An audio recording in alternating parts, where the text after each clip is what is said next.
Hello, good morning. আবার চলে আসছি, তো হ্যাপি সানডে। তো আজকে আবার চলে আসলাম ছোটো মোটো রান্নাবান্না নিয়ে। রবিবার যেহেতু সকাল সকাল কাপড় দিয়ে দিয়েছি ওয়াশিং মেশিনে। তারপরে পুর বানাবো, এর জন্য ভাত করলা সিদ্ধ, আর এখানে কড়াই বসিয়ে দিয়েছি আলু ভাজার জন্য। যেহেতু আজকে সানডে স্পেশাল পাঁঠার মাংস, এটা তো হবেই আমাদের, চিকেনটা চলে না খুব। তো মাংসটা বসিয়ে দিয়েছি।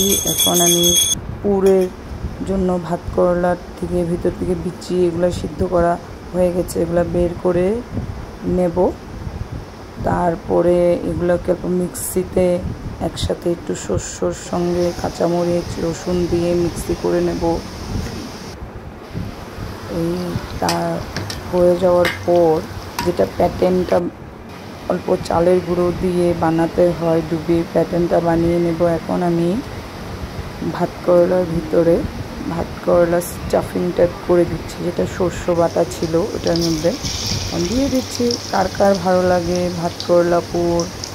আমাদের তো খুবই ভালো লাগে গরম গরম ভাতের সঙ্গে খেতে। তো দেখতে থাকো, বাই বাই।